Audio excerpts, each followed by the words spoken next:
Ladies and gentlemen, in this final section, we will deal with science, philosophy, and aesthetics, a subject of central interest to the Tagore Center of Natural Physics, Science, and Philosophy.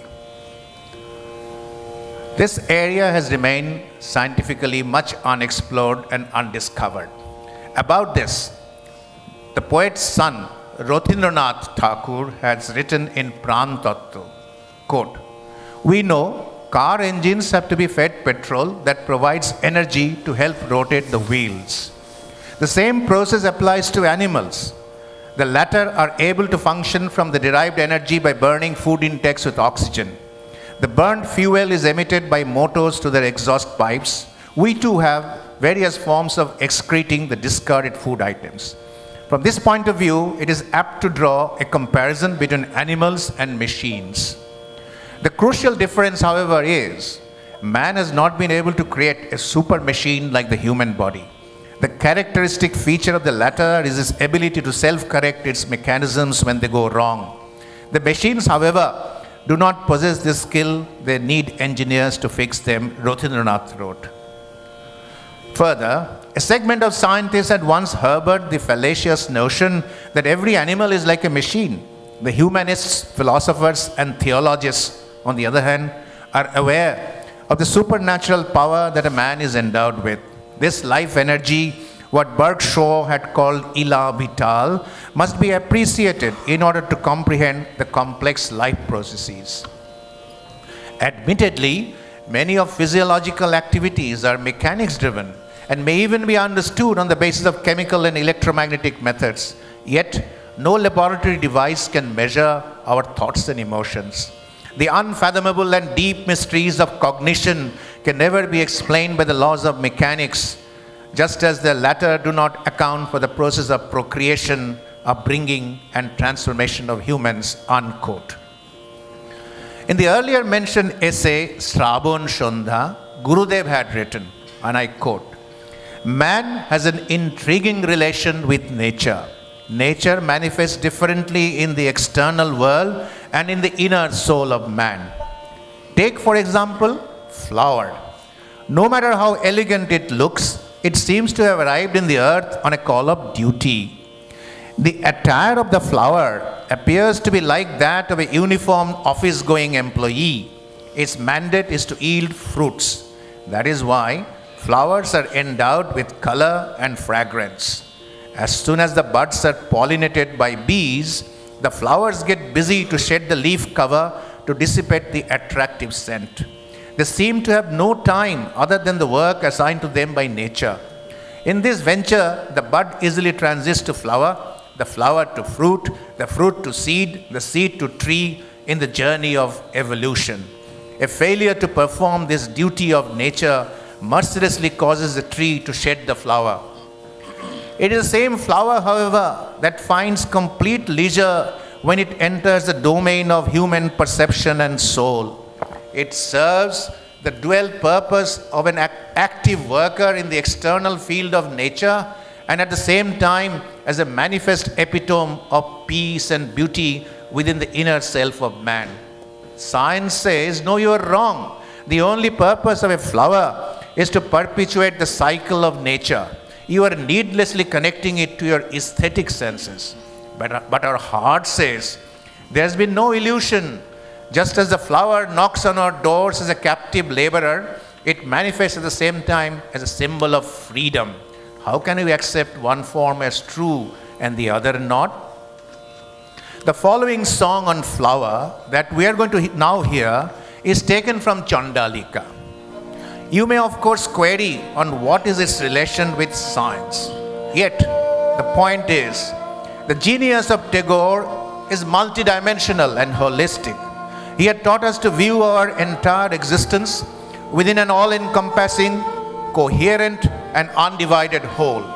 That is why we discover numerous metaphors and allegories in his songs. For instance, though the song Tumi Ki Kebuli Chobi was written with Kadambari Devi in mind, the same song was used by the bard in Shapmochon, and the same song has scientific connotations.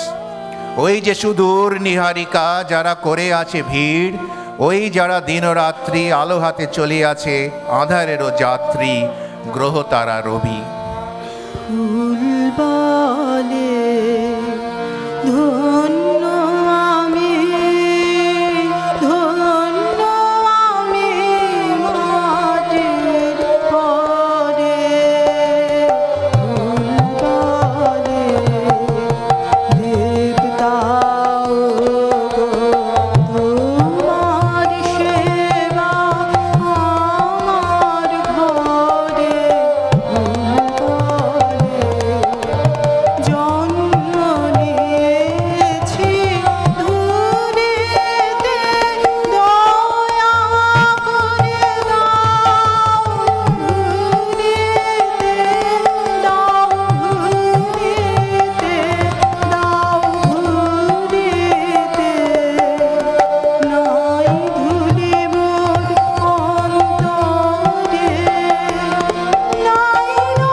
Reunite with Jagadish Bose's Bengali prose in Bhagirathi Utsha Sandhane.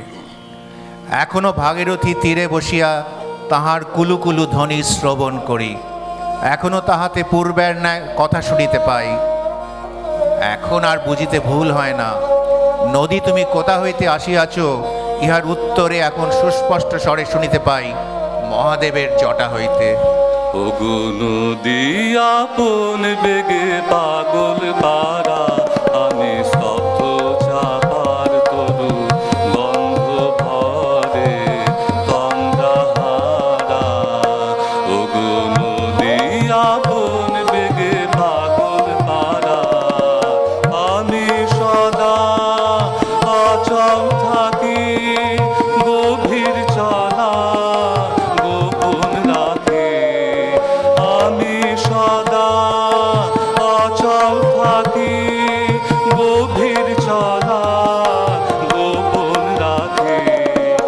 আমার চলা নবীন পাতায়, আমার চলা ফুলের ধারা। ওগো নদী আপন বেগে পাগল পারা, ওগো নদী চলার বেগে পাগল পারা।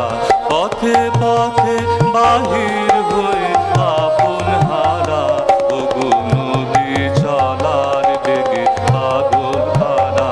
পথে পথে বাহির হয়ে আপন হারা। আমার চলা যায় না বলা, আলোর পানে প্রাণের চলা। আমার চলা যায় না বলা, আলোর পানে প্রাণের চলা। আকাশ বোঝে আনন্দ তার, বোঝে নিশার নীরব তারা। ওগো নদী আপন বেগে পাগল পারা। Before concluding, we want to paraphrase a fascinating few lines from Rothindranath's Prantattva related to our discussion above. Quote, "There is one barrier to our understanding of the mystery of life. We who belong to the animal class are unable to traverse across our physical world. That world blinkers our view and judgment because we can only measure those attributes that respond to our sensory organs. It is unrealistic, therefore, to find the ultimate answer through science of what life and soul are. In this case, the protagonist himself is a judge, making the issue one of conflict of interest. Namaskar.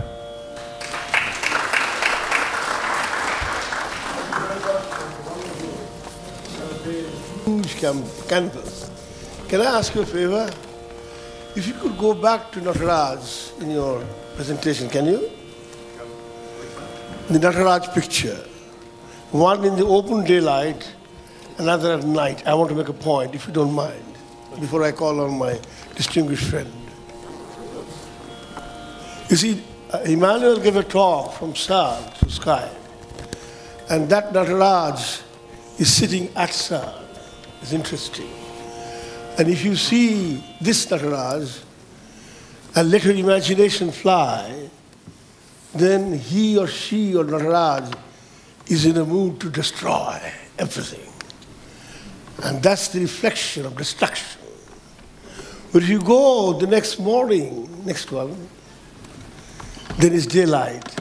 He's in a mood of creation. As the whole cycle of creation and annihilation, and কবি যেটা বলেছেন বিশ্ব পরিচয় শেষে সময় হচ্ছে এই সৃষ্টি আর ধ্বংসের মধ্যে ঘুম ভাঙা আর ঘুম ভাঙানোর মতো অঙ্ক করার বিশেষ কিছু দরকার নেই at this age I feel very relieved. I thought I should point out the incredible connection between science, philosophy, and our epic philosophy and Large Hadron Collider. I thought I should point it out.